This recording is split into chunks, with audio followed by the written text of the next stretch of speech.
Friday, the 13th, 1980, was a very unlucky day for the counselors at Camp Crystal Lake. The girl who survived that night disappeared 12 months later, vanished on Friday, the 13th, 1981. The body count continues. Friday, the 13th, Part 2, from Paramount Pictures, rated R, under 17, not admitted without parent. Welcome back to the show, everybody. Welcome back. Another October episode. Yes, indeed. This is fun. Another sequel, but... Yeah. I don't know. Friday movie, I don't know if the sequel surpasses the original, but it's full of cute boys. We'll get into it. We're going to get into that. But everybody out there listening, my name's Pete. And I'm Scott. And these are the movies that made us gay. Yes, Welcome indeed. back. Welcome back. Scott, why don't you talk a little bit about what movie we watched and introduce our wonderful guests today. We watched Friday the 13th, Part 2, directed by Stephen Miner, released May 1st, 1981, with returning friend of ours and guest Jackson Cooper and his bestie Pickens. Welcome to the show. Yes, indeed. Welcome to the show, guys. Hello. Thank you for having us. You're very welcome. Yay. There you are. It's been a while since we've had 4 people on a call. It's been a while. Yeah. Mm-hmm. But we've done it before. Four-way. It's so much fun. I know. We'll try to break through the cacophony and make it a cohesive conversation. Right. So Friday the 13th Part 2. And Jackson, another movie released in the early 80s. Mommy Dearest, your first episode, another movie from 1981, and I believe Can't Stop the Music was 82. So we get you for the early 80s movies. I'm into it. And this is also I'm not the Friday the 13th expert, but Pickens is, so I was very excited when we did this. But yeah, I'm into the early 80s, even though I was definitely not born then. I definitely wasn't born then. I was around. I was very, very young. But I was around, and I definitely do not... 80... What year is this? 82? 81. 81. May 1st. So, I mean, I have vague memories of, like, E.T., but mostly on home video. Yeah. So, for stuff like this, I was not, like, watching... Well, the early 80s were great because it was like... 81 was, I think, American Werewolf and Evil Dead, and then, like, 82 was, like, Poltergeist and The Thing. So it was just this, like... boom of I don't know. It's just you got so much excess like big. 82 also had Slumber Party Massacre. Jackson, Ooh, you need to respect. So sorry the classic. about that. Yeah, the timeline correct. Which I think the remake is actually premiering tonight of recording tonight on the 16th. There's a remake of Slumber Party Massacre. Watch the remake. Apparently, it's really good from what I've heard. I didn't know that. Oh, we'll have to look that up. Okay. So. Should we start with just our backgrounds with the Friday movies? The Friday franchise. Pickens, you've been described as a Friday expert. I guess so. I discovered them when I started watching horror movies, which was like when I was in, oh gosh, when was this? I was like probably like early teens. Mm-hmm. And, I was going through all of them. I saw Halloween, Nightmare on Elm Street, and then I started renting the Friday the 13th movies. And I think out of all of them, I think I consistently like the most of Friday the 13th. They are the most consistently good ones because Halloween's kind of hit or miss. Nightmare on Elm Street's kind of up and down. Friday the 13th is pretty consistent. My favorite are the first 4. They're like the best, and then little decline. Yeah, absolutely. Yeah. So my favorite, I like the first 4. I will say I do think the second one, the one that we're talking about, is actually out of the 4 my least favorite. Ooh, okay. Hot take. Yeah, but hottest men. So yes. Yeah, that's why I wanted to pick it. That's why I wanted to do it. And definitely big sexual awakening. The whole movie, all the first 4 is definitely big sexual awakening. I was like, I really like these men's that are in this film. Okay. I want to be a camp counselor when I grow up. Yeah. I know. It seems so much fun. It's definitely simp central. That's what I was definitely. Pickens, I know Friday, so I've seen the first a lot. There was a movie theater I used to work out in Raleigh that we showed the first one on like a really shitty 35 millimeter print for a long time, and so jealous. we showed it like every October, and I worked there for like 2.5 years, and it was great. And then I knew about the fourth one because of Pickens co-created a podcast called Cocktail Party Massacre, and they talked about the final chapter. So which I is watched part 4, that. which is not. Right. Yeah. And then I watched that, and then this was, 3D. Pickens, do you want to tell the story about the 3D print that you saw? Because Friday the 13th 3D was super hard to find. The miracle that I never thought was going to happen. Yeah. Yeah. So the first time I watched Friday the 13th 3D was on the Paramount release DVD. So, it was only in 2D. And I was just like, ugh. And then at the time when IMDb still had message boards back in those days, I remember everyone distinctly always talked about, this is the best 3D I've ever seen in a movie. Right. And I was so upset, and I was like, oh, I want to see it so bad. Then they released that horrible blue and cyan, the red and cyan version, which was awful. It did not work. I was so devastated. And for my whole life, I was just like, if I ever get opted into that Make-A-Wish program, or if I could just have one thing happen, I just want to see an actual cut of this movie in 35 millimeter and 3D. I wrote it off. It was never going to happen. Then I was dating this guy at the time, and in Yonkers, New York, the Alamo Drafthouse was, thank God for the Alamo Drafthouse. They were doing this 3D movie-a-thon. And they were showing Jaws 3D, Amityville 3D, and, of course, Friday the 13th 3D. Wow. I was like, you know what? I'm never going to see this movie in 3D ever. This is my once-in-a-lifetime chance opportunity.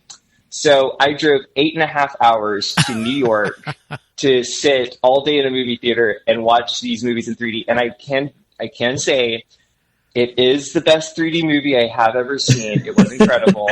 And then a year later, it came to a local theater here, the Carolina Theater. Oh wow! This guy Jim, he brought it there, and they showed it. And I was like, if I just waited a year, I wouldn't have to drive 8.5 hours. But you know what? I think the journey made the movie even more worth it. But you wouldn't have been able to. No regrets. You wouldn't have been able to see the masterpiece that is Amityville 3D and know that it's. Oh, I know.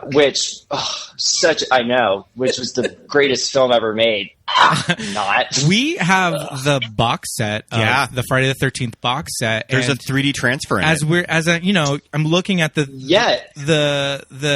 part 3 and it says 3D, but it doesn't have anything on there saying like it requires glasses, it requires a 3D TV. So I'm thinking maybe it's just going to be, the weird lenticular glasses, but we have a 3D TV. So I was like, let's just try it out. See if it works. Boom, it works. My boyfriend, no way, that's awesome. My boyfriend has it, and I'm actually the Carolina Theater that also showed part 3 in 3D. They do every year. They do this thing called Splatter Flicks, which is this marathon of horror films through the weekend, and they just did theirs, and they were doing the final chapter this year. Okay. So I basically was like, you need to come see the final chapter, but you need to watch the first 3 with me. So I showed him part 1, 2, and then he actually has a 3D TV, so we were able to watch it in 3D on the TV. And I agree, it actually looks better than the 35 millimeter print. Which now I have to get a 3D TV because I haven't seen it in 3D. I just saw that shitty Paramount DVD box. Or Jackson, here's a better idea. You could come visit again, and you could come watch it with me. Perfect. Let me say this about 3D TVs. Let me just be an advocate. I feel like it is a better experience than in the theater. Generally, the 3D does look better in a home setting. Yeah, because they're able to digitize, and they can make it perfectly aligned and everything. So it's especially on older movies like this. You don't have to worry about a projectionist. Make sure everything's perfectly aligned. And the print, it's 40 years old now, so it's seen some better days. So yeah. Scott, why don't you talk a little bit about your Friday the 13th kind of like awakening when you came around to these? I think that part 2, the movie that we're talking about today, was the first one that I watched. I think that's why I like it the most. I remember watching it at a friend's sleepover, and I believe that it was on TNT on Monster Vision with Joe Bob Briggs. I remember that was a part of the lineup, and I just remember really liking the chase scene of this movie with Amy Steele. I think that Amy Steele kind of was the one that really jumped out at me of that, like, this bitch is cool. Okay. Like, she's outrunning Jason, and that was the first one that I watched, and I feel like I didn't really watch all of the sequels until probably later in my 20s. Right. Too. Okay. So I didn't really grow up watching them a lot, but I was definitely familiar with part 2, just because of its television airings. Yeah. Okay. Cool. And, Jackson, did you give us your Friday the 13th kind of like awakening story? I think it was watching it on. I mean, it was Kevin Bacon in the first one, right? Yes, absolutely. Yeah, I think it was Kevin Bacon. I think it was watching Kevin Bacon in that Speedo. Watching the first one, I was very anti sequels and series when I was starting to like explore horror, because Friday 13th, interestingly, was like the horror movie that is the reason kind of, or the franchise. It franchised itself so much that it's like why we roll our eyes with sequels and stuff like that. So I kind of avoided Friday the 13th until I think like tail end of college, and then I watched the first one and I was like, oh, Kevin Bacon's hot. Like he's hot. Yeah. I was like he's hot. Yeah, yeah. And that's why I kept watching it over and over. But even watching this one last night, I was really ashamed it took me this long to watch part 2, because I was like, Jesus Christ, if I had watched that as a kid. Solid. Yeah. Daddies. Yeah. Yeah, and I actually like shamed myself. I was like, and I thought Kevin Bacon was hot. Like, I mean, until you laid your eyes on Russell Todd. Russell Todd and those like, beautiful eyes. All these gorgeous men, and the guy, the Paul guy. I was just like, oh, dreamy. All that. So, Scott. So as a kid, Scotty. Yeah, Scott, he was great. As a kid, I was obviously the right age and obsessed with like Corey Feldman movies. I was obsessed with The Goonies. I was obsessed with Stand By Me. Those were my movies growing up, because I'm that age, like exactly, right? So when Final Chapter came around, I was like, oh shit, it's Mouth. And he's in a horror movie, and just loved it. But a problem that I had as a kid, just kind of being a casual viewer, a child, and having access to these on basic cable when they would come around. Yeah. So it'd be one of those things where it's like, I'll watch it from whatever point it's at in the movie. Yeah. So it kind of turned into this thing where they sort of, the first 4 and maybe the next one, The New Beginning, kind of bled into each other. And I couldn't see the distinction of one to the other. When you watch them, now that we have these beautiful box sets and everything, we're able to watch them all the way through and see the progression. And, I even remember sitting in the movie theater in Scream, and, the big gag at the beginning when he's like, who's the killer in Friday the 13th? And she's like, Jason, it's Jason. And he's like, no, bitch, I gotcha. It was Mrs. Voorhees. Yeah, and that realization where the glass shatters in your brain and you're like, he doesn't get the mask until the third movie, Yeah. So there is a little bit something more to this as a franchise that people kind of don't remember. And you just think, yeah, it's Jason. Yeah, it's a hockey mask and all that. But these first 2, they were kind of figuring it out as they were making the movies. Oh, yeah, big time. Well, yeah, this one was super, even I know that the writer of the first one hated the fact that they were doing this one because he thought it was so stupid that Jason was the killer. Right. And it was so rushed into production. They were kind of like, we need a killer. Jason, here's an idea. The killer. It was so put together at the last minute. Yeah. Well, and it worked out though. I liked the tidbit too, going back to the franchise, Pete, what you were saying, where it was like, I think if I recall, this was the first horror movie that or franchise series where it's like the sequel came out literally a year after the original. Literally a year. So it was like so kind rushed. of like banked on this, the success of the first, and they just sort of pumped them out, because I think Halloween 2 took at least Halloween 2 3 is years. the same. Halloween 2 is the same year this one came out, Right. But I think it's because of the success of the first Friday the 13th is why they're like, oh, we need to do a sequel. Yeah. Which, interestingly, Halloween 2 and this one both feature a cop character getting killed with a hammer in the head. Oh, sure. Oh, yeah, the back of the hammer. Gross. Well, and I was reading that the idea was kind of like what John Carpenter wanted to do with Halloween 3 Season of the Witch, that it was going to originally be an anthology movie that would have just been a spooky Friday the 13th tale, and just the public was not having it. And see, I wish I could live in an alternative timeline where that was successful, because I would love to see what they would have done with both of these. Like, what Friday the 13th myths could we go with? What were the Halloween stuff? I would have loved to see what those were going to be. Yeah, absolutely. And when you kind of break down the first movie, it really does work kind of perfect as this little capsule story with Mrs. Voorhees and Jason as the little boy and all that. And when you do think about it, it's like, the misdirect is kind of genius. Yeah. Well, but also the idea of Jason, and they kind of show it in this movie where they're telling the little campfire story, and what's his name jumps out, and he's like hot nerd. He's like an animal skins. Yep. Because it's like, how would Jason be surviving like in these woods alone for 20 years? Would he just be like this ragged hobo? Well, one of my critiques of the movie and watching it last night was like, wait, how'd he get all these clothes? Yeah. And I was watching with my friend, and I was like, he's been alive for 5 years. He's killing people and taking their clothes. And it's just... Yeah, I mean, at least with Halloween... That's my favorite thing about this movie, is that part 2, 3, and 4 all take place in 1984, technically. And it's just... The timeline of the Friday the 13th movies are hysterical to me, because most of them take place in the future of when they were actually released and stuff. And I love the fact that this is supposed to be 1984, but it's clearly just still the super early 80s. Yeah. And then the rest of the movies are... And all within a weekend. Yeah, I was going to say the rest of the movies are essentially later that night, right? Like just continuing day after day after day. Yeah, so part 3 takes place a day after part 2, and then part 4 takes place 2 days. Part 4 technically takes place on a Tuesday, really. So it's not even a weekend. It all started on Friday. Random kids have just this free time to go to the lake on a Tuesday out of the blue and just go there.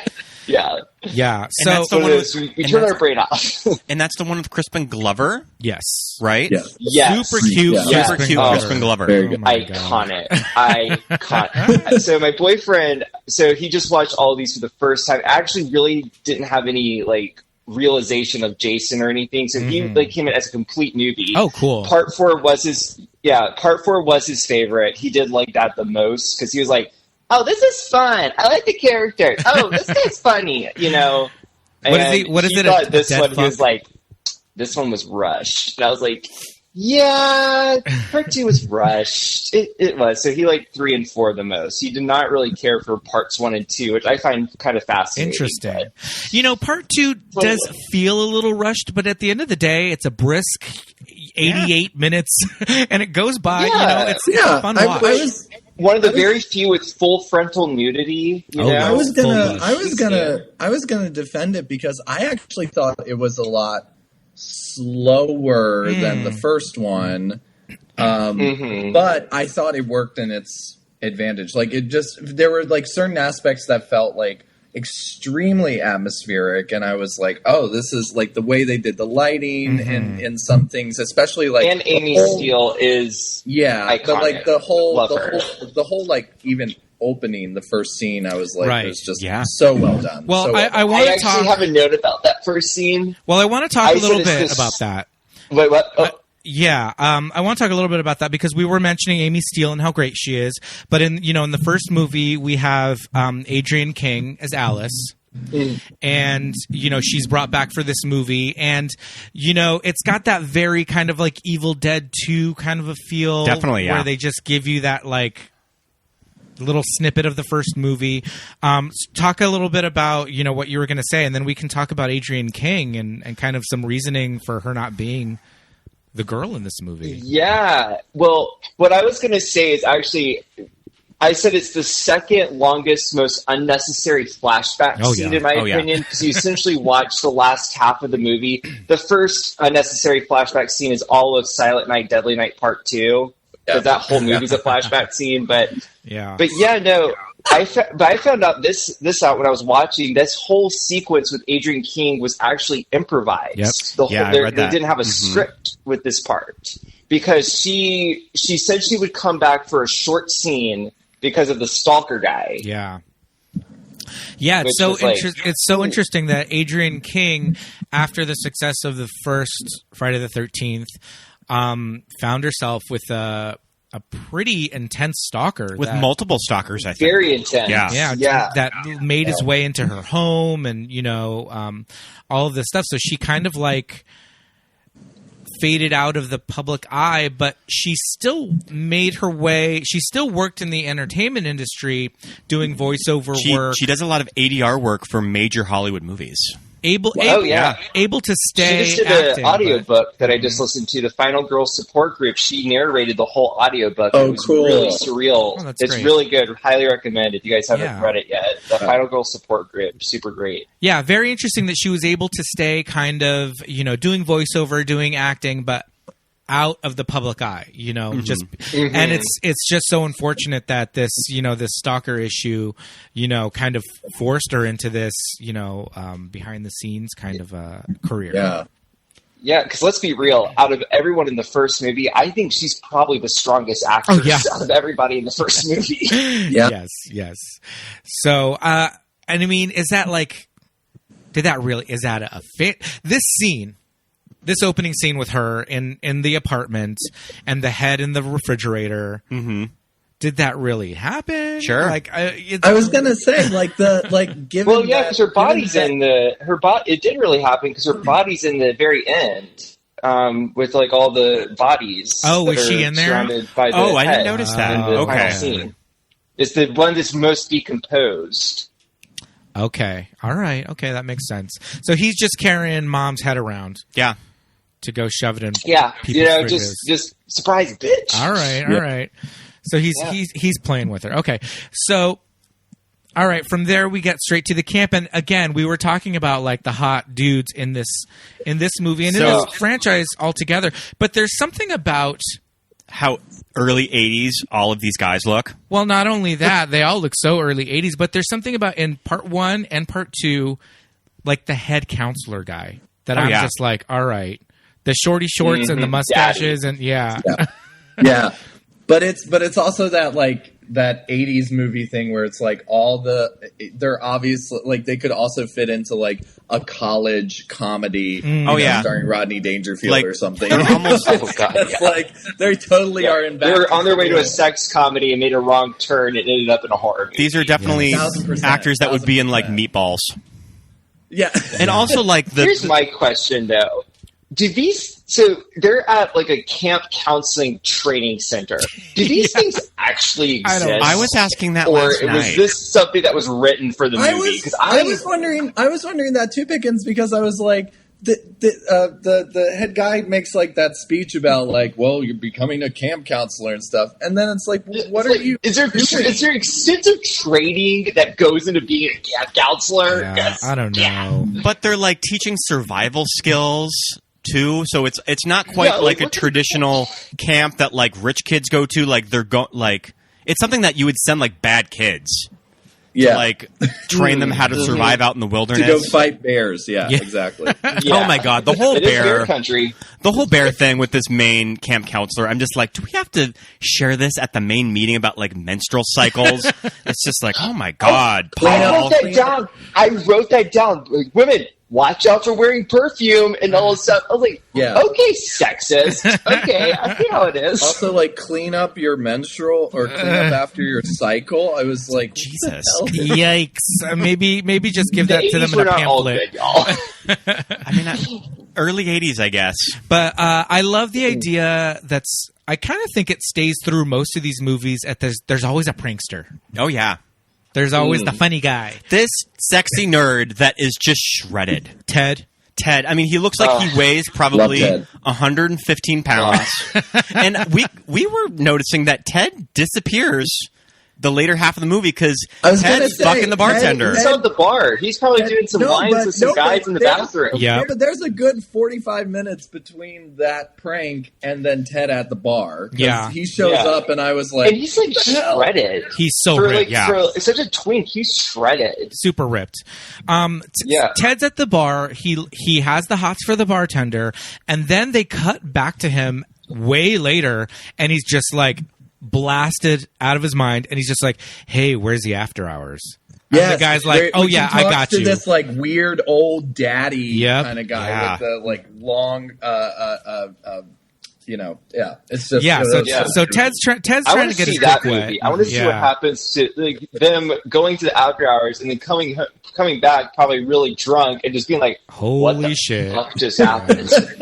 This bar that looks like it's like straight out of Porky's or something.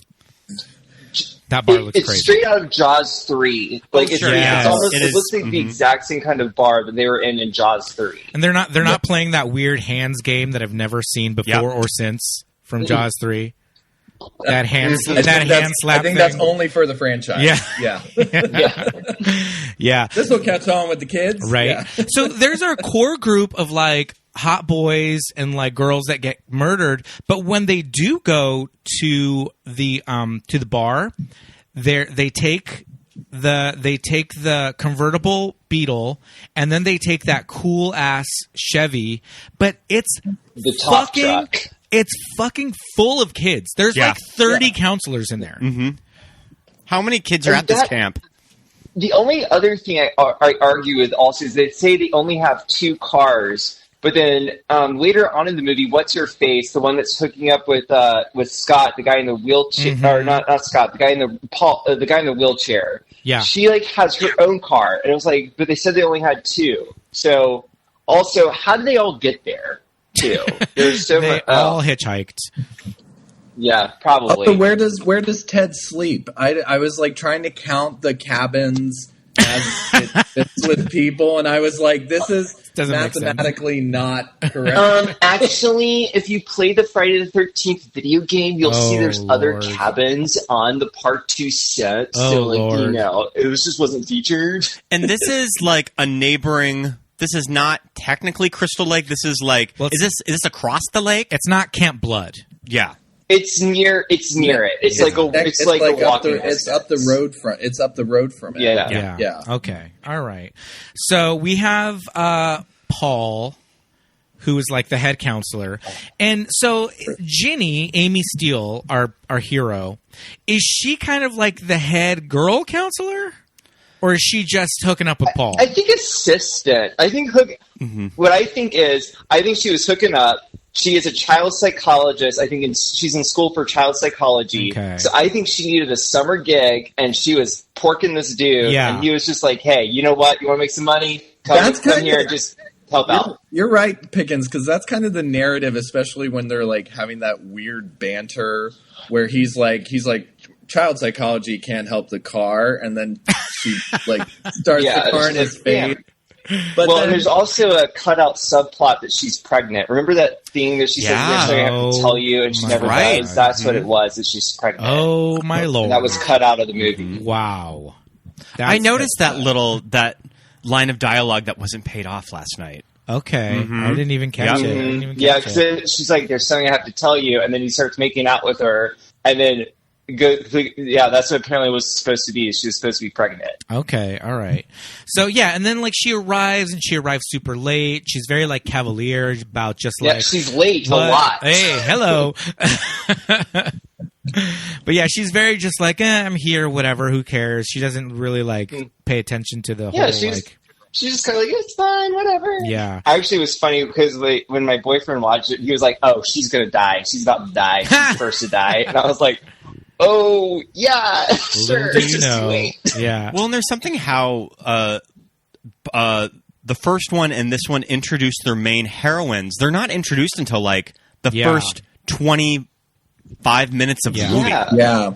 Well, and again, to Pickens' point, I mean, it's like you think she's the weakest, and then she ends up, or she's not a virgin, which goes back to that theme is that everyone tries to say that slasher movies are only the virgin survive. She's not a virgin technically. Yeah, she hooks up with Paul. Yeah, it's very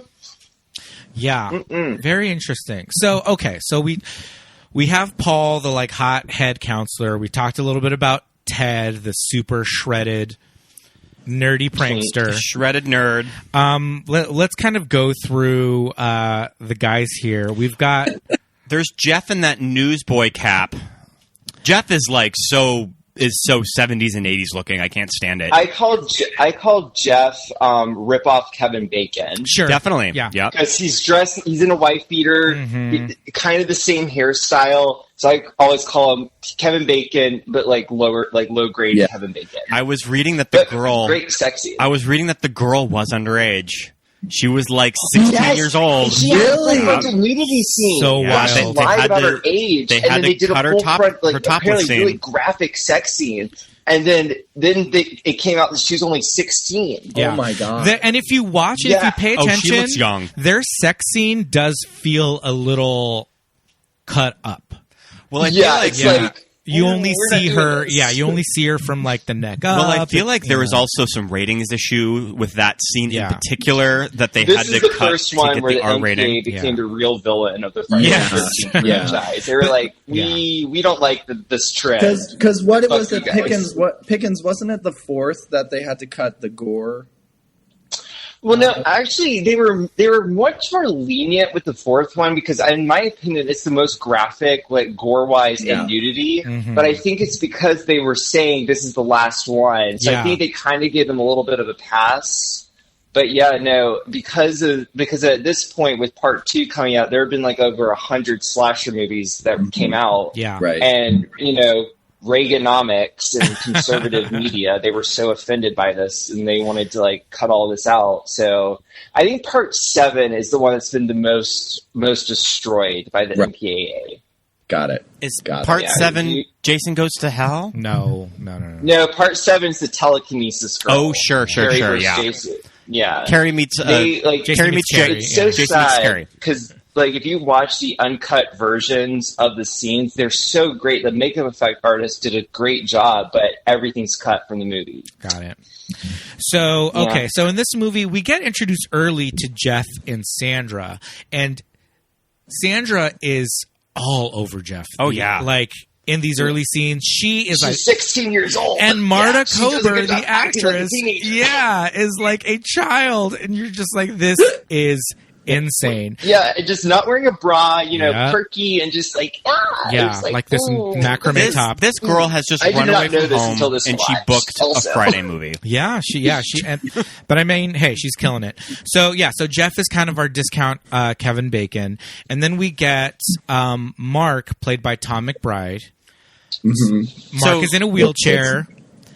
And Mark's the guy in the wheelchair, right? And he just has this angel face. And so, were you guys doing some reading on Tom McBride and just sort of what kind of his past was, and when he passed away in '95? So, it was an actor, he's a real life gay, and he died of AIDS, and he made a documentary with his partner. I think it's called Life and Death on the A List, and he was also a Winston cigarette model, and he would do billboards. Wow. Yep. Yeah. That's definitely like an 80s cigarette model face that you would just see pictures of him in like People magazine. His love interest in the movie, in real life, she was actually really interested in him. Like, and we can tell, like, she's not acting. Sure. Like, I made a note about that too. I was like, she's super believable in because in real life she was thirsty. However, he is given a lot of gay shit happening. Like, and that's the thing. He's looking up when Paul goes upstairs. Oh yeah, right. And he like looks up, and I was like, "Oops, someone wants to go up and join." Yeah, he is very interested in what's going on up there. Speaking of going upstairs, the thing that I laughed about the most in the movie is that when Mark is killed, her first instinct when she notices that he's missing, she goes upstairs to look for him, which is Why would you? He's in a wheelchair. How? Why would your instinct be, where's Mark? I'm going to go upstairs to look for him. But it's like, what do you do? Crawl up there? Is there an elevator that we don't see? What? I love it. Oh man, yeah, that would have made a good kill. What movie is that in where Gremlins? It would have been a Gremlins moment. Yeah. Oh yeah. If there was a little chairlift. The chair elevator. Yeah, I love it. Yeah. Oh yeah. Where the person is skyrocketed. Oh yes. But Mark is super dreamy. And he's got this beautiful face, and I mean, machete to the face. Ooh, that shot of him going down those stairs. That machete to the face, so sad. That is so good. Such an effective shot. Yes. Atmospheric, as you said, Jackson. It's also a lot of stairs. A lot. What do we think he was training for? Because he always was talking about, I'm in training. What do we think he was training for? Right. He could be doing like basketball in his wheelchair or something. He had yeah, that's true. Yeah. Pull-up competition. I also want to talk a little bit about Scott, played by Russell Todd. So Russell Todd is one of my favorite himbos in these movies from the 80s. Russell Todd is also in Where the Boys Are. Alan Carr's Where the Boys Are. Okay. He's the main piece that all the girls are trying to sleep with in that movie. Yes. Super cute in that movie. Those eyes. He's in Chopping Mall. Yes. A movie that we love. Oh, that's right. Yeah. He is in Chopping Mall. Oh. He does get killed early in that one. He does, right? yes. Like he's one of the first, I think. Yeah. Yes. Mm-hmm. I love Chopping Mall. He's in the main scene though where they are all fucking each other in the mattress store. In front of each other. We're in a mattress. We're in a furniture store. Let's just throw a party here. Yeah, killer robots. And for me, it's his eyes and his jawline. Yeah. Like I remember this, I was like, that's not a typical '80s look. But right, I am sad that Jeff got wasted with the sex scene because I would much rather have give it to Scott or give it to Mark. Give someone else the sex scene. Why did it have to be Jeff? I mean, we're talking about his eyes. He does have these dreamy ice blue eyes. He's got a great jawline, but I mean, I would be remiss if we did not talk about those DSLs. Oh, yeah. I mean, he has got those lips. These bee-stung, puffy, pillowy lips. Get out of here. Real. For real. My God. And he loves animals, and he loves animals, yes, so even better. Okay. And he loves ass. He does. Well, let me say this about Russell Todd. When you scroll through his IMDb images, he has these what appear to be semi-recent because he's got like some gray hair. These like beefcake pictures. Oh yeah, he knows his audience. But the thing is, when you look at him in these beefcake pictures, his underwear is peeking through his jeans. Guess what brand? And what brand of underwear is he wearing? But Andrew Christian. He knows his audience. Gay. He knows what the gays want. Gay. Confirmed. Andrew Christian. I'm actually wearing Andrew Christian right now. I mean, come on. Gay. What straight man is going to wear Andrew Christian's in a photo shoot? That's his subtle one that wants the gay vote. Yes, that's his not so subtle wink and a nudge to all of us queers going, oh, okay. All right. Yeah. Russell Todd.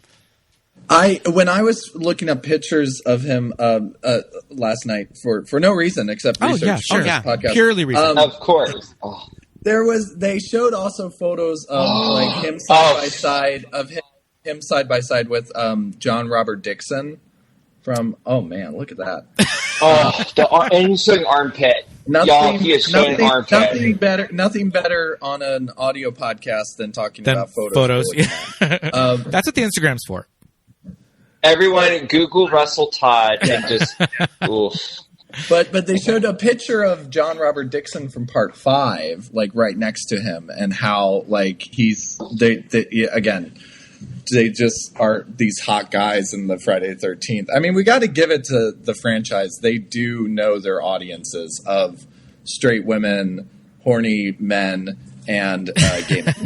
I think they do equal casting. They do equal casting of hot men, hot girls, and I do think, at least for the first four, I do think that both are maybe the girls are more exploited more with the nudity, but I do think there is equal lusting for both. Sure, yeah. the party members for sure.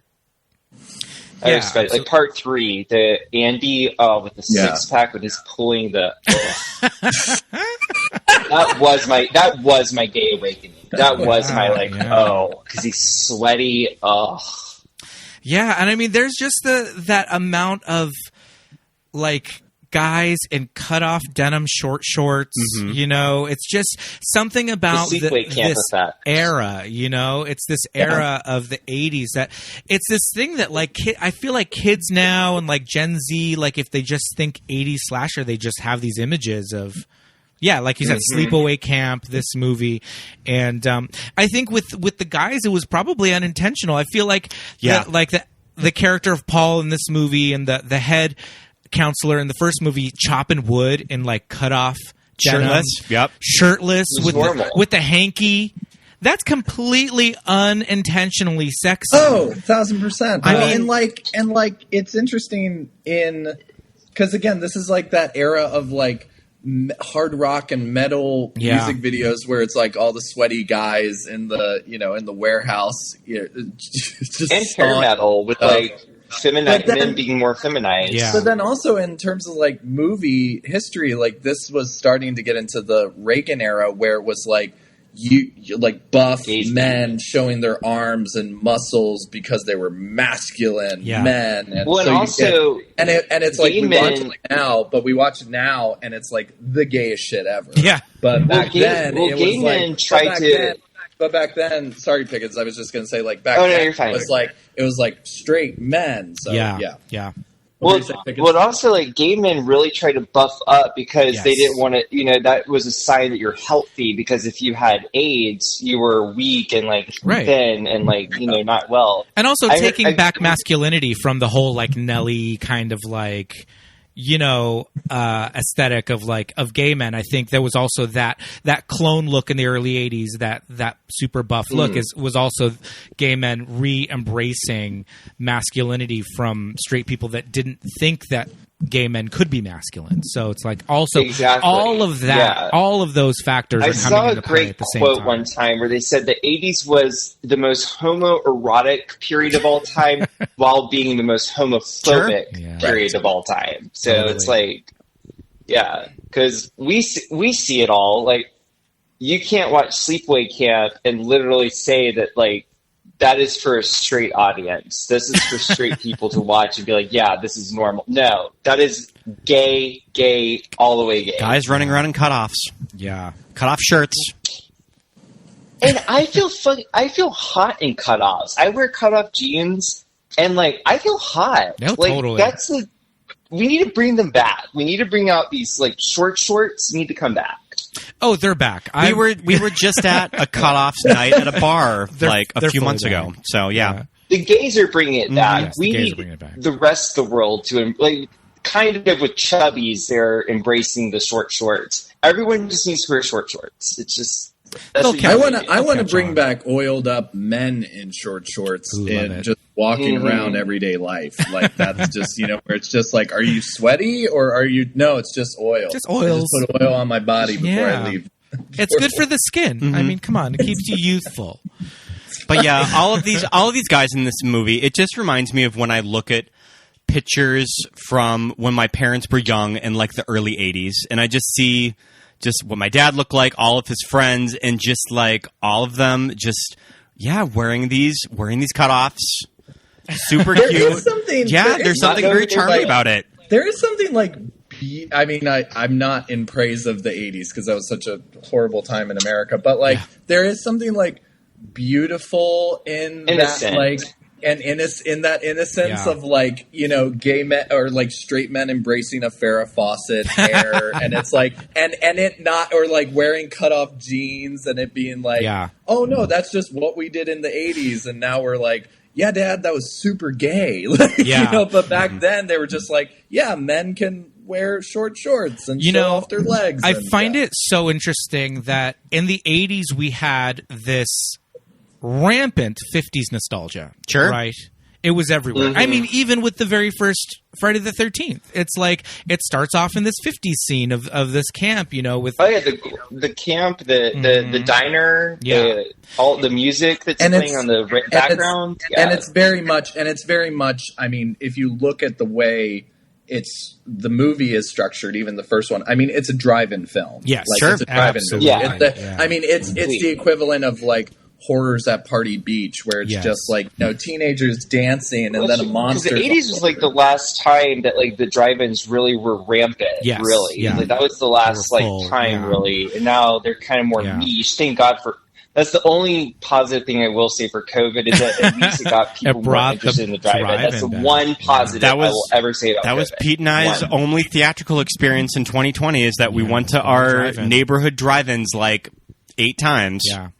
So, okay, so the 80s I'm going to the drive-in tomorrow to see Halloween, so, awesome. you know, it works. So the 80s had this fascination with the 50s, and I think it was filmmakers that were a certain age that were just like, those were the good old days. And it's so crazy that now there is this kind of 80s nostalgia for the 80s. Yeah, that's just been blowing up the past few years. Yeah. Well, it's because the mid-aughts are now back in style, and that's I think when we start. That's when our generation, was obsessing about the 80s. So so Gen Z is obsessing about the early 2000s, which is us obsessing about the 80s. So that's kind of why the 80s is like now kind of because of the early 2000s. So it's but also a lot of filmmakers that are making projects now, it's their youth that they're thinking about, just like George Lucas and, all these people that, made American Graffiti, that morphed into Happy Days, that morphed into just like all of this 50s nostalgia. It's just happening all over again, but with the 80s. But the 50s was that good old days time period, but like you said, Jackson, the 80s was kind of fucking trash, like it. Oh, it's the worst. I mean, I will go on record and say I really am anti this boom of 80s nostalgia. Like even the like, putting Back to the Future back in theaters. It's like, why are we celebrating the 80s? Why do we want to watch our moms get raped? No. Well, it's the thing. Well, and to your point, Pete, I mean, it's like, what are we actually idealizing? Yeah. And like, even, it's like with that and it's just aesthetic. It's like, ooh, this guy, guys could wear neon jeans back short shorts back then. And it's like, okay, but like people dying of AIDS, people doing all this. So people died of AIDS because of our government, because Ronald Reagan literally said, look pretty, but do as little as possible. Yeah. When they found out that it was an epidemic, and they're like, it's only affecting gay people. Let's just, not do anything. Yeah. So I think for young people, they're just like, like you said, wow, bright colors and, leg warmers and headbands, but they're not really seeing beyond that to what was actually going on in the country. And maybe these horror movies can kind of be something that represent what actually was going on. Because you get that's things so true. Well, you get things it's like so you get things like The Thing. You get things like The Fly. But The Thing was not loved in the 80s. It was. We love it now because I just mean like Pete was saying, where it's sort of metaphors for those time, where it's like The Thing and The Fly, especially being a metaphor for AIDS and decay. So. But Friday the 13th is interesting because, again, it's like that also is interesting that we are, I mean, as horror fans, and Pickens, I speak for, I mean, I'm not speaking for you, but it's like, as horror fans, we love it because of the campiness and those campy 80s ones. But like when we look at the franchise and then even things like Chopping Mall, it's like we're looking back on that Reagan era, capitalism, Reaganomics, where it's capitalism and like there's so many documentaries about it. Well, and like Blockbuster, it was the era of the Blockbuster film. I mean, like post Jaws, it was like, how could we just make a lot of profit by throwing a lot of money at this shit? And like there were, toys of Friday the 13th and the video game and Yeah, it's just like it became a the Star R-rated Wars franchises could be advertised to children. But it was. I'm surprised they didn't make an animated thing about Jason Voorhees and the little adventures he has. It was like the Star Wars of the horror genre. Like it was just like everyone was so excited, and it's really interesting. Yeah, it was like this and the Freddy movies, and it's interesting of when you sort of compare and contrast a series like Friday the 13th, Halloween, and Nightmare, of that there is something about a franchise like Nightmare on Elm Street that New Line and the studio were dropping a lot of cash on that series in particular, and you could tell with Friday, Paramount was just like, here's a couple, bare minimum. Here's like the bare minimum, go make your movie. Like, do it in under 2 weeks. Yeah. Well, it's because the first one was only made with $500,000. Paramount was like, fine, we're seeing this boom, we'll distribute this, and it became one of the highest grossing movies and the best profit margin. So they were like, okay, we'll double your budget. Here's $1 million. They never really increase. That's why they kept making them, because they only gave them just enough to make the movie.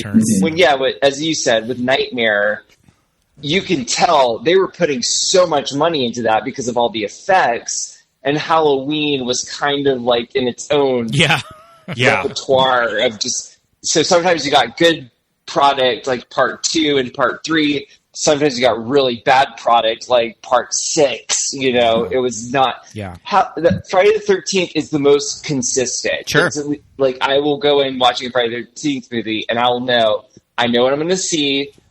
It's going to be consistent. It's going to be well made. It's going to just check everything off the checklist I need in a slasher movie. And that's still a business model that studios like Blumhouse still do. Of that, when Blumhouse's productions are, we're going to maybe put $5 million into this movie, and we'll gross it all back opening weekend.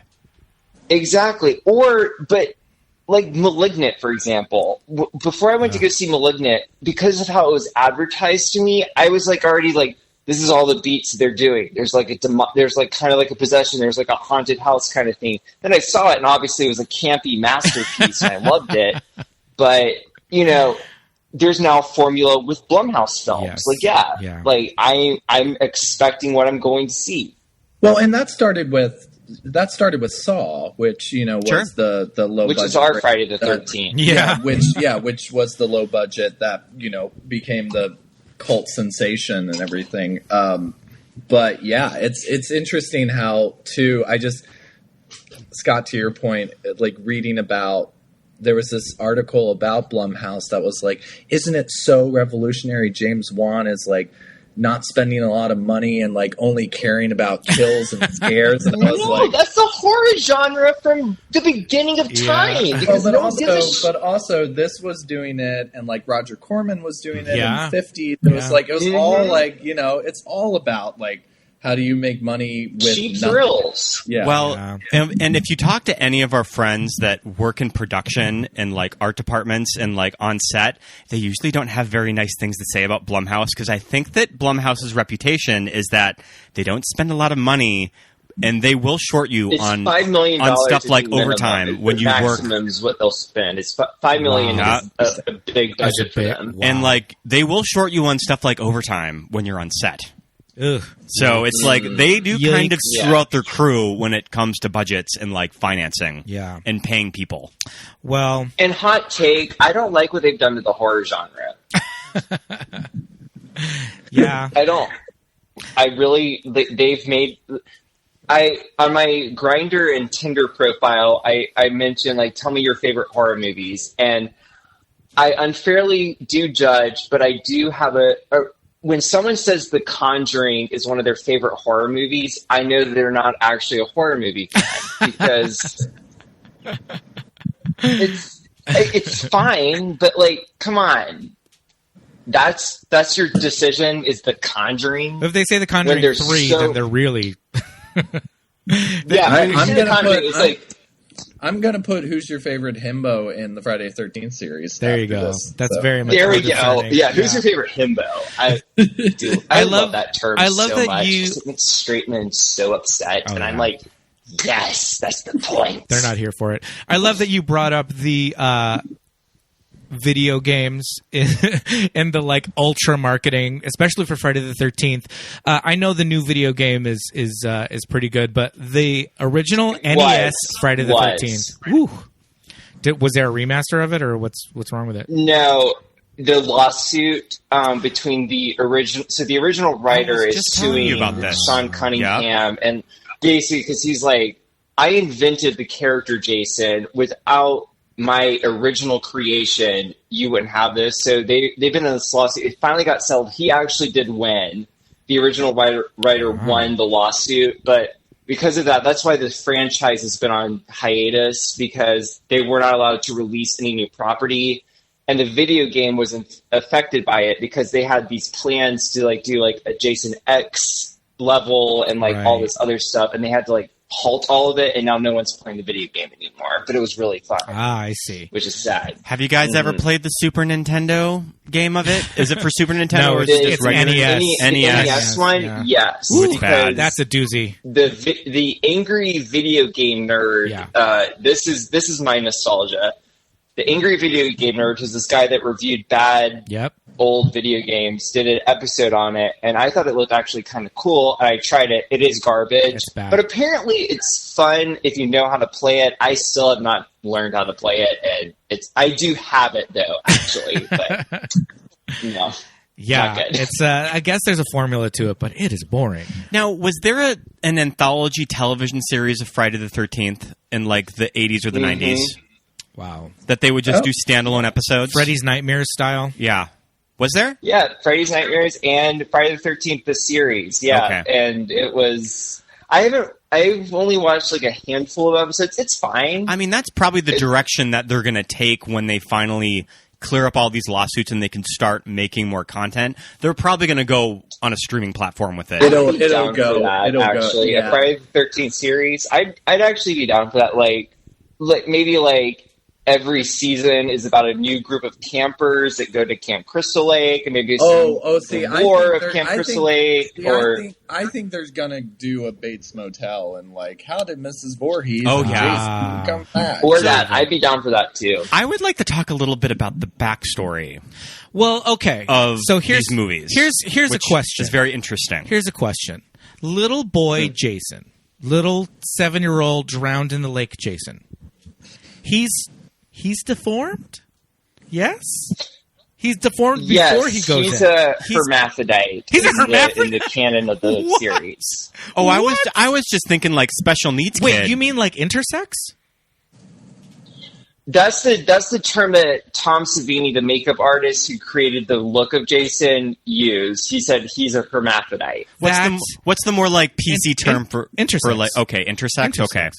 Yeah, probably intersex or deformed, neglected. So the only backstory we have is through Betsy Palmer's backstory that she created. So she was a product of the 50s. She was virginal. She had sex, had a baby. She had to hide it, which is why Jason's at the summer camp when she's there, because she doesn't want people to know that she's the child. But he's bullied because he's deformed looking and all that stuff. And then she goes on this, she kills the counselors that weren't paying attention to Jason because she thinks he's dead. Jason actually survives the drowning, and then she tries to resurrect him with the Necronomicon. She thinks it doesn't work. It does work, and that's how he's been able to live the whole time. What? Okay, so if you read the comic books, there's a comic book being that she tries to resurrect him with the Necronomicon, which becomes Ash versus Jason versus the. I mean, I guess this is the Hulu series that's going to be coming out. Oof, this is crazy. I didn't get any of that from this movie. No. So, no. Well, no. If you watch the movies, you won't get it. I did read, and I did notice this too, where it was like there, and I was reading about it this morning, where in this one, this like, okay, he drowned, but he's still alive, but he was a boy, but he's like now kind of grown in 5 years. Like, well, basically what we have to know is that this is all a product of Sean S. Cunningham was obsessed with Carrie, and he said, we need a Carrie ending for the first movie. So they said, how about Jason, the kid that Mrs. Voorhees was talking about, shows up. Okay, cool. And then Paramount was like, you have less than a year to make a movie. We need a movie, a sequel. And they panicked and were like, okay, let's say Jason is actually alive. And then, so real life, it's all. I always took it that the child Jason jumping out at Alice was a figment of her imagination, because she's seeing him as little boy Jason, because that's how Mrs. Voorhees is describing him. Right. But really this happened in the 50s. And now that it's the 80s, Jason would be, a grown man. Right. And they kind of do that in part 8, that Jason can kind of retract to his childlike form. Oh, wow. Because he does do that in part 8. So technically, he may have been manifesting himself as a child in part 1, because he does do that in part 8. I don't know. I don't know if it's that or that. I don't know if they put that much thought into it. I agree. They did it. No, they did it. This is fan theory to make the story make sense. Sure. The other thing about these franchises from the 80s, especially Friday the 13th and Halloween, where we're dealing with, for all intents and purposes, a person. Freddy is a nightmare creature from our dreams, and he's mythical beyond the veil. Mm-hmm. But Jason and Michael Myers are real people, right? In this movie, he gets this machete down his shoulder into so deep into his body. He gets a few nicks with the chainsaw. He gets nicked with the chainsaw. This person, if this is an actual physical corporeal person, will not survive the wounds from this movie. And then moving forward, he becomes a little bit more supernatural until ultimately he is just resurrected by lightning. He's teleporting. He is all over the place. So I think realism is out when he goes to space, but that's just me. He was already supernatural. By that point, he was. Here's the interesting thing. My favorite reading of Friday the 13th, and it makes sense for later, is I forget who it was. It might have been like in Men, Women, and Chainsaws or something. But there was a writer who wrote that Jason is God because he is or a form of a god, because he is so associated with storms and rain and the elements.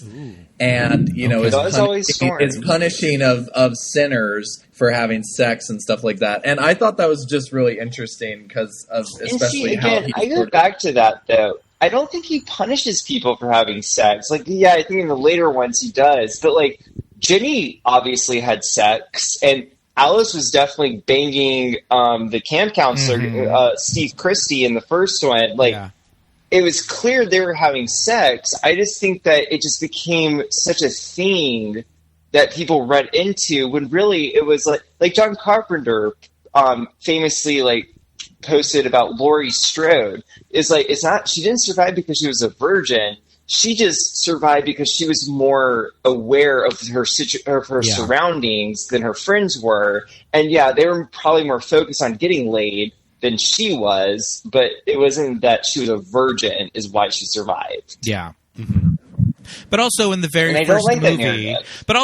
first movie, it's they kind of set up that the whole reason that he wasn't being looked after was because those two were banging in the attic. They were too busy making love. Exactly. Oh yeah. I'm a hoe. I want to support my hoism, and I want to survive a horror movie, and that's why I'm always I don't like this virgin narrative. You can have it. Yeah, there's this, but it's weird, right, Pete? Because there's this weird, and it's even thinking about it in the 80s, it's there's still this weird puritanical American, especially with women, and there's still this 1950s idealism. Even if it's for fun, we're watching these terrible hot kids getting killed. It's like there's still this weird, like, but order is restored and morality is, like there's still this very like Eisenhower, like, but everything's going to be okay in the end. Like, and have you guys seen the movie Bay of Blood, where the sex scene spear through the bed death scene was ripped off of? Well, which was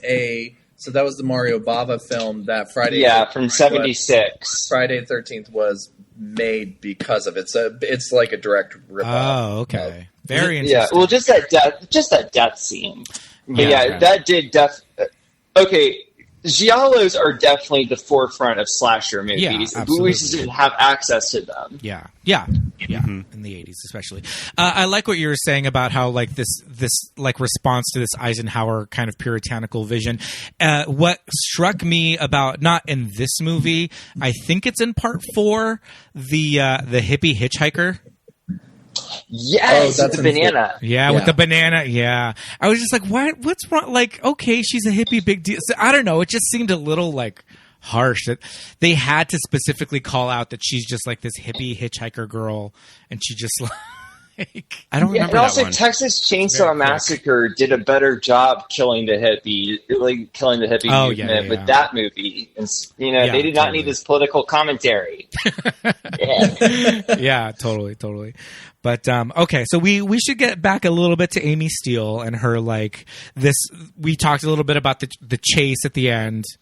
This movie, when it starts going, when the murders start, it's like when they arrive back to the summer camp and they find out what's going on and they discover the bloody bed, like it's off running in its third act. Yeah, it's like bam.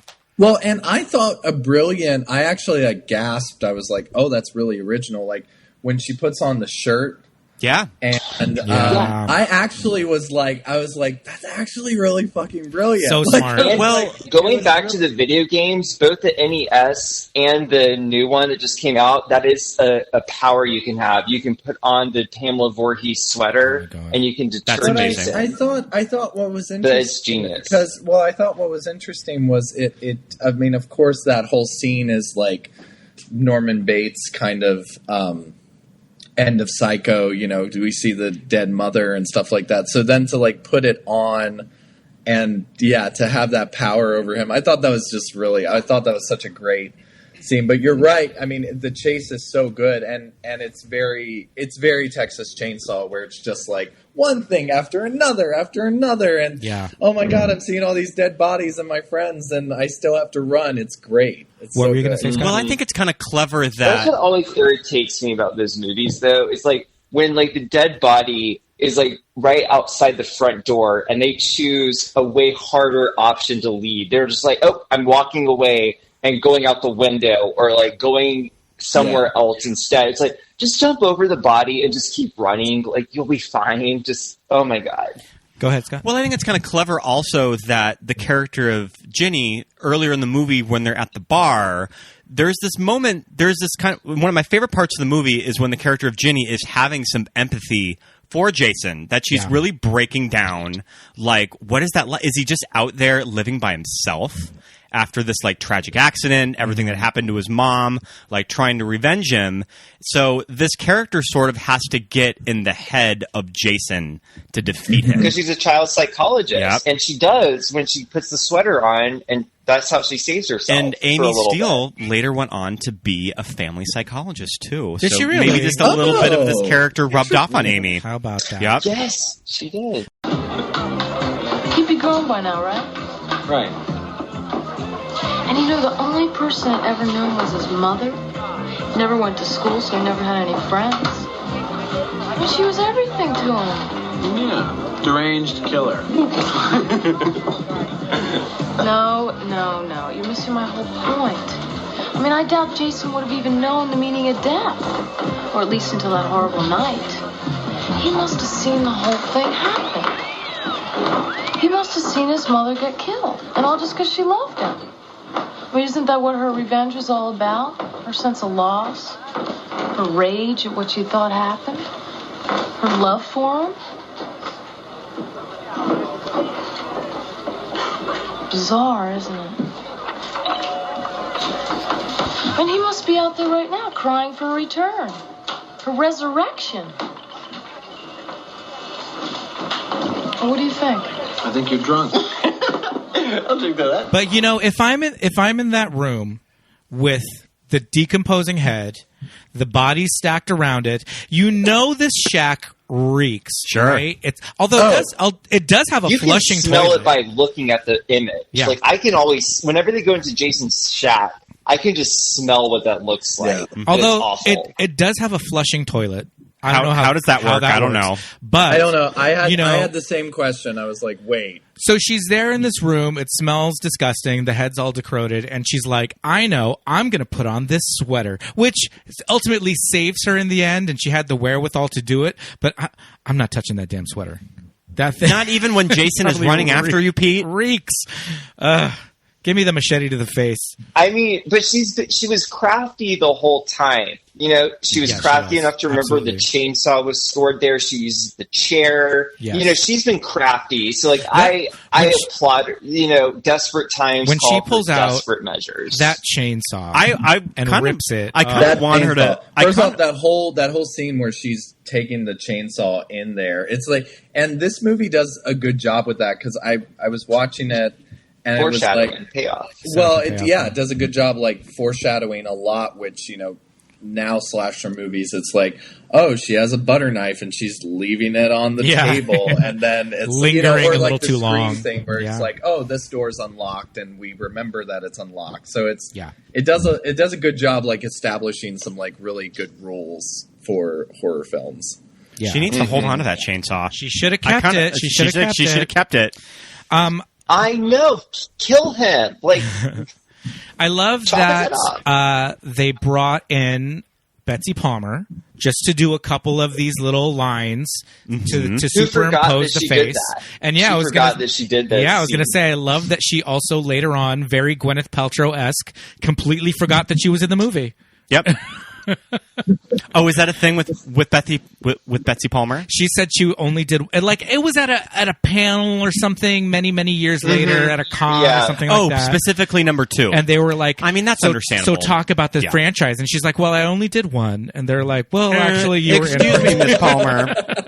But again, they I don't brought her blame in. her. Yeah. Like, it was probably so, because she's saying the same stuff that she said in the Yes. first movie. You know, it was probably like a day of filming. Yeah. She didn't you even know. have to go on set. It was in front of like black velvet so that they could do the thing where they cut out her head and put her on top of Amy Steele. So it wasn't like truly going onto a set and acting in a movie. It was very much almost like a pickup shot for her. So that, you know, unlike Gwyneth Paltrow, who actually was in 2 Spider-Man movies. Spider-Man. And was like, Zero no, memory You of it. should remember that.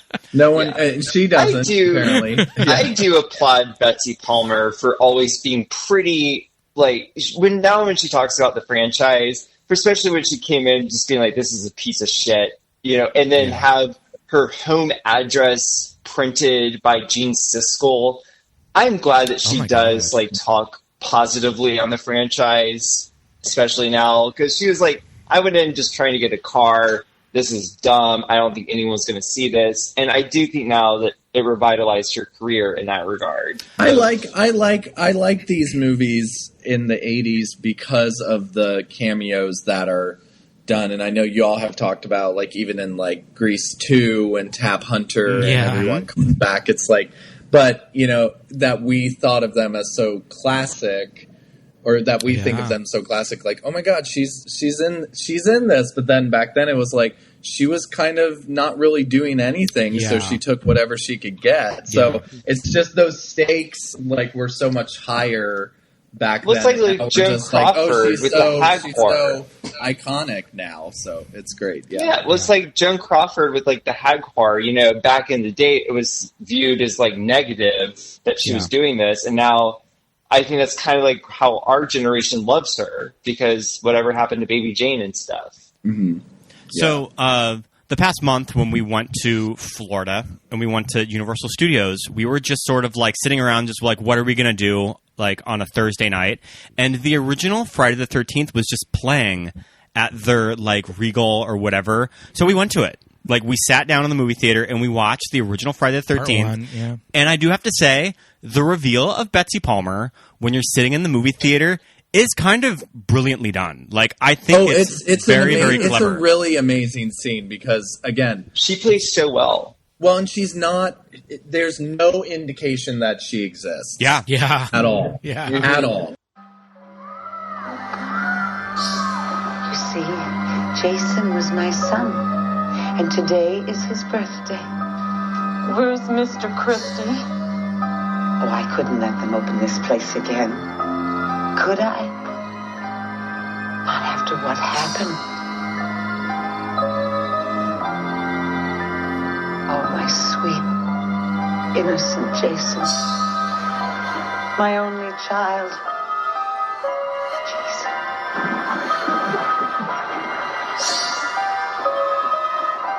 You let him drown. You never paid any attention. Look what you did to him. Look what you did to him.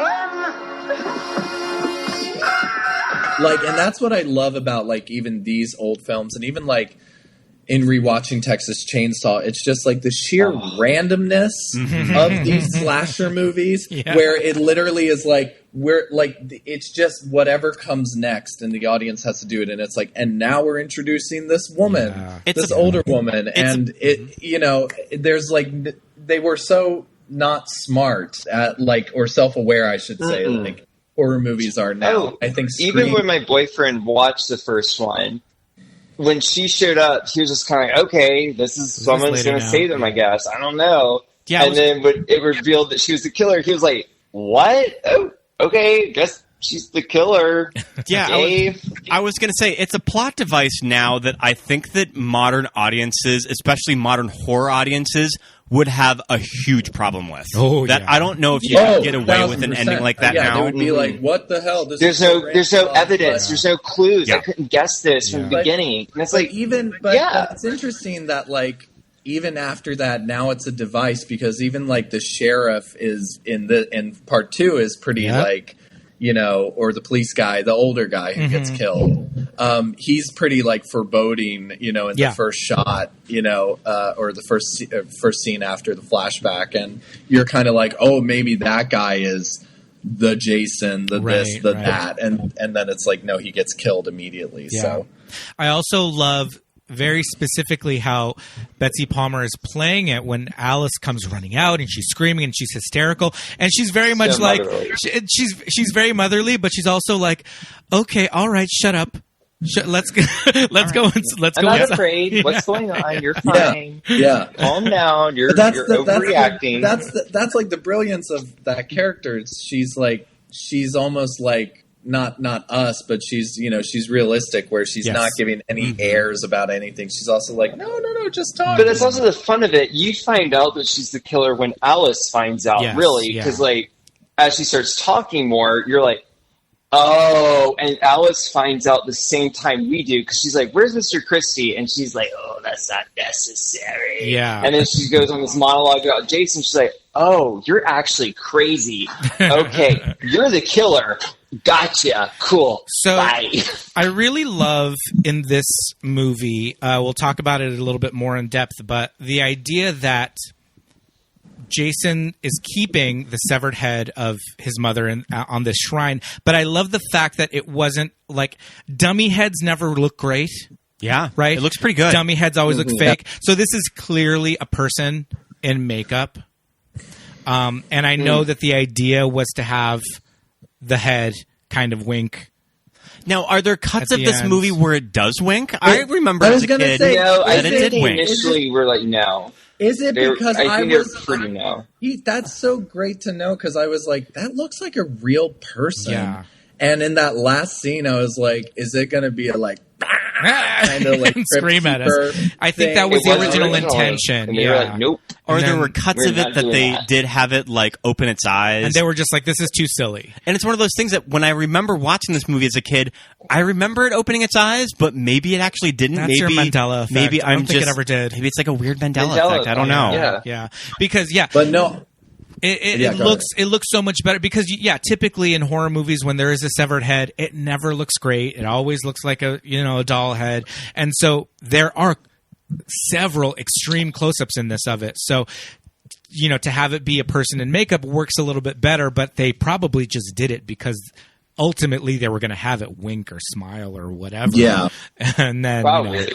But they were. Yeah. That was the whole point. Mm-hmm. And then they decided no. Too cheesy. Yeah. For this movie. Too cheesy. But it works out to have it be makeup. It does work. And it's like thinner. It doesn't look look like her, but it's thinner because it is, it's been however many, what is it supposed to be 5 years in between? 5, yeah. Yeah. Mm-hmm. So it works out. But I thought it would have worked better if it had opened its eyes or something, like, especially. I really did, because when it ended, it would have been scary. I literally went, like, I saw the credits and I went, really? That's it? Like, you're just going to show a close up on a head? It's a freeze frame and then the zoom it's in. It's a fake out. Yeah. I mean, I don't think it would have been that out of the box for it to open its eyes. Mm-hmm. Yeah, but I'm happy they didn't. But that's also, like, I'm coming at it from this, like, Blumhouse, like, oh, he's not really dead kind of thing. When they do get back to, after she stabs him and he cuts her leg and they go back to the cabin and she's sitting on the bed, when he breaks through from behind the window and you see his full Elephant Man face. Mm-hmm. Yeah. Did that really happen? Because there she is on a ambulance gurney, moments later. So it's like, what? How did they get out of that? And what happened to Paul? Yeah, what happened to Paul? We see her. What happened to Muffin? Did Muffin actually die? Oh, Muffin! Yeah. I am glad that Muffin. I think Muffin died. At least, yeah. You know what? This is my hot take on it. I do think she envisioned that last part, and then she was sprung from reality. A.K.A. waking up from being in the paramedic thing, and Jason coming through the window was her wake up moment. Yeah. So I do think she was dreaming that last part. And maybe Paul just was already put in another. Well, he didn't really need an ambulance. Maybe he's just around there somewhere. He got fucked up, though. Oh, yeah, Jason did kind of strangle him from... Yeah, okay. So maybe he's in an ambulance somewhere. I mean, there needs to be, like, a post-credit sequence of Ted... Like, I don't know, like tied to a bed with this bartender, like gagged. Ball gag. All that. I love it. Yeah, that would be great. Mm-hmm. Or just Jason comes in with, anyway. Oh, man. Yeah, I love it. Love Ted. Man, I mean, we need to do like merch, movies that made us gay merch of like the men of Friday the 13th. Yeah, I would a calendar something. I mean, Kevin Bacon is going to be like the month of January. Russel Todd's probably going to be like a December. We have to get like Crispin Glover on there. Oh yeah, doing the iconic dance he does. Yeah. Oh. What was the joke that the other guy kept calling Crispin Glover? A dead fuck? Dead fuck. Don't call me a dead fuck. Look, put in the computer, bud. You're a dead fuck. Yeah. And he wasn't, though. He actually was apparently really great because he fucked one of the twins. The twins. Those mysterious twins. Love them. Mm-hmm. I mean, yeah, there's so much going on in these early Friday movies. Leading up to, what is it, A New Beginning? Which... I'm just not a fan of A New Beginning. I don't love personally. Yeah, I really don't care for A New Beginning. The guy that plays Tommy Jarvis in it is so hot, so that's fine. And that's the one where they recast Corey? He's from Return of the Living Dead. Weakest plot, in my opinion. Yeah, that actor was in Return of the Living Dead. When they recast him. Yeah, he's great. Oh, he's from like the wraparound story in the morgue? Yeah. Or like what it keeps coming back to? All right, sure. Yeah. So, I mean, there's so much going on in this entire franchise. This movie in particular, like we said, has some of the cutest boys, but there are cute boys in all of them. So we definitely recommend reaching out. I mean, we could really go on and talk about... Well, I remember when we got that box set from Scream Factory, we did a watch that we had never seen it of Jason Goes to Hell. Oof. And that movie, I hate Jason's it. not traditionally in, and there's like a weird AIDS allegory that the director has interviews with that you're just like, oh my God. What is going on? Where does all of this come from? Yeah, it's cringe. Yeah. It doesn't even have like Friday the 13th in the title. And that was right when New Line got Jason, but they couldn't really use any of the visuals. Right. Yeah. It's crazy. I do like Jason Takes Manhattan. I think it's not the best, but it's just one of those like, it's like Super Mario Brothers, where it's like you have to watch it just to be like, God, they spent money on this and they like filmed this. Well, shit. and what's frustrating, but even like Freddy versus Jason is entertaining. Yeah.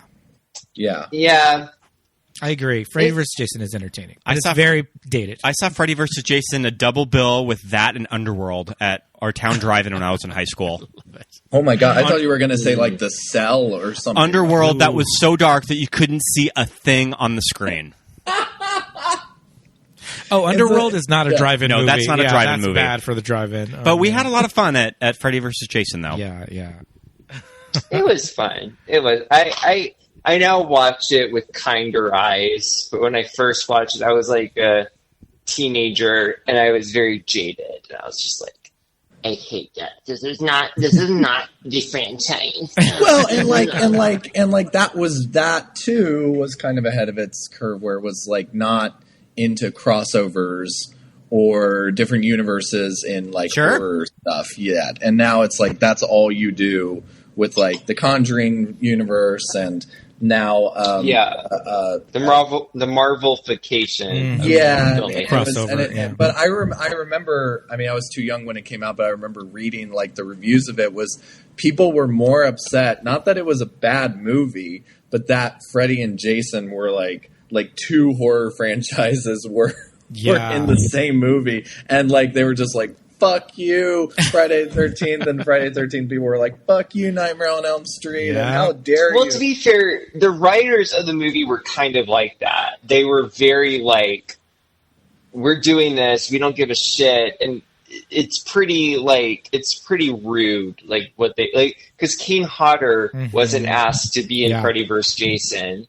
And it's so, like, you know, and he was like, I want to be in this. And they're like, no, we're doing our own thing. Fuck you. Well, it felt very much like a nightmare movie that kind of invited Jason to be part of it. A special appearance of Jason. Yeah, it didn't really feel like a mixture. It felt like this is another nightmare movie that is featuring Jason. And we're going to talk about that. Yeah, basically. Well, and also the fact that you could go from Springwood, Ohio...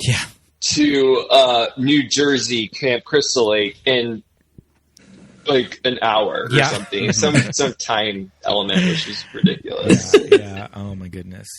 But I mean, you know, we could.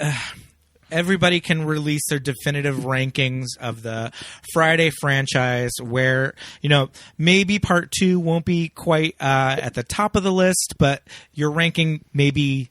Sexy boys wise, it'll be top of the list, but we can rank it various ways. Yeah. Best movie, scariest, goriest, sexiest. But I mean, part 2. That's the fall bracket I want to be a part of. Yeah. Everybody can release their own this week. But I mean, Steve Miner directed this one in part 3. Steve Miner later went on to direct Halloween H2O. Which is one of my favorite sequels of the Halloween ones. Yeah, that's one of the better ones. Yeah, talk about a good fucking chase scene. The chase scene in that is amazing. Oh, yeah. I would argue the chase scene in part 5 though is the best. Okay, I just mean the scene in the school is one of the best set pieces in it. Yeah. And Josh Hartnett's in it. So. Josh Hartnett and those goat shoot bangs. Don't get me started. So we now know what our hair. next movie is going to be. It's just H2O. Yeah. Well, we did a commentary for H2O. Yeah, but not for a full Patreon, episode. but not a full episode. Yeah. Does anybody have any final thoughts on Friday Part 2 before we wrap it up? Not necessarily on Part 2, but like if if you have not seen any of the Friday the 13th, watch the first 4 for sure. Yeah. But like, you know, just watch them, have fun. If any of them, go in with an open mind. Know that you probably know all of the cliches because they're kind of like who invented the cliches, if we're being completely honest. Yeah. And just have fun with it. Absolutely. I would say support our friends at Scream Factory and get the box set. Yeah, we have the box set. It's beautiful. Which is on sale right now for like $100 now. Awesome. They like really reduced the price because I just got it now. Very nice. Heading into this holiday season. I think you're absolutely right. The first 4 really do work well as kind of like a nice little set, you know, nice little quadrilogy, if you will. After that, it starts getting a little kooky. Like, they could have walked away after 4 and it would have been, like, job well done. They were supposed to until it made money. Yeah. My final thoughts are, if you have a chance to see any of these movies in the theater, definitely do it, because I was impressed when we saw the first one, how scary it was seeing it in the theater. It's very scary. I feel like to your point, Scott, like the jump scare at the end works great. It works so well. Like, it does. So great in the theater. Especially because so many people don't know what's actually happening, because a lot of people, with the Scream factor, haven't really seen the first one, and they do forget that Jason's not even really in the first one. So it is a great. Yeah, you're right, Jackson. It's a great. Ooh, it gets you. It's a good movie to watch with a crowd. But it's kind of one of those movies that I don't think that I would have gotten those suspenseful parts if I was sitting at home and watching it. So I think there's something to be said about watching it on the big screen. And Pete and I noticed that summer camp from the first movie. When you see it on the big screen, that summer camp looks old. Like, dirty. You can really see that, this summer camp that they shot at was falling apart and has probably not been in operation since, like, the early 60s. Literal it was a real operational Boy Scouts camp. Yeah, but they're literally in shacks. Yeah, like shacks. There's nothing. I mean, I think the running toilet in the second one is the first time I saw a running toilet in that game. Yeah, somebody's gonna get tetanus. Really. We had an abandoned Boy Scout camp outside of my hometown in the mountains. Ooh, that we would go there in high school. And what, party and drink? And party, yeah. People used to go I remember going there right after graduation. I know. We did not get murdered, to my disappointment. Yep. Some of those kids. Scott was the final girl. Yeah, I was the final girl. I was the only one that made it out alive. Oh, man. That's amazing. Well, you guys, boys, this has been so Pickens, much fun. We'll have to have you on. Thank you so much for having you on again. Thank you so much. Oh, my gosh. Thanks We'll for have coming We'll have to talk about other movies. Yes, indeed. You mentioned Slumber Party Massacre. Pete and I have only seen the first one. Yes. Have you not seen the second one? No. Not yet. Okay, we have to do Slumber Party Massacre too. Love it. It is the definition of camp. All right. Please, if you do Slumber Party Massacre 2, I'm here. Excellent. Great hot guys in that one too. You bet. Oh man. Very hot guys. Awesome. Yes. All right, boys. Well, we have homework. We have our homework to do. Yeah. We will be in touch for that one. But until then, thank you so much. It's time to say our goodbyes. We'll see you next time, everybody. Thanks. Bye.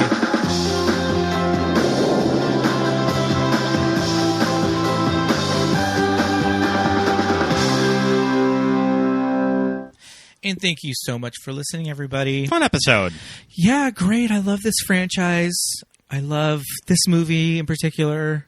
This box set that we own is so much fun to revisit, of just to pick one. A lot of stuff on there. One, like, Friday night with some beers and watch them. If you can afford it, go out and grab it. I know it's a little pricey. This set goes on sale a lot, too. It does go on sale like we mentioned. Like Pickens said. So it's a good investment. So put it in your wish list and keep checking, and every now and then it'll go down. It usually goes down around the holidays, so check that out.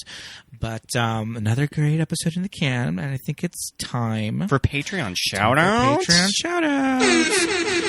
Well, you guys, head over to www.patreon.com/movies that made us gay. You can become a patron like our good friends Travis, Esperanza, Nicole, Susan, Barry, JJ, Brandon, Leighton, Shelby, Merle, Charlie, Heather, Paul, Jamie, Drew, Jimmy, Genevieve, Dawn, Josh, Emma, Millie, Aaron, Melinda, and Jim, Jessica, Nick, and Shannon, Christine, and Rufino. Thank you for being a friend. Thank you guys so much. We'll probably do one more commentary before the end of the month, and Yes. we have to start working on this month's newsletter. Yes, indeed. We'll put in some fun We're going to October get stuff. at least one more commentary for October, maybe two if we have the time.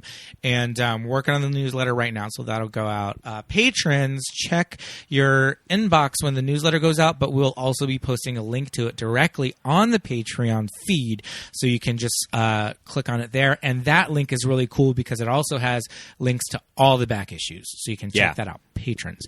You can grab some additional content like those newsletters, like those commentary tracks. Lots of fun over on the Patreon, so check it out. Mm-hmm.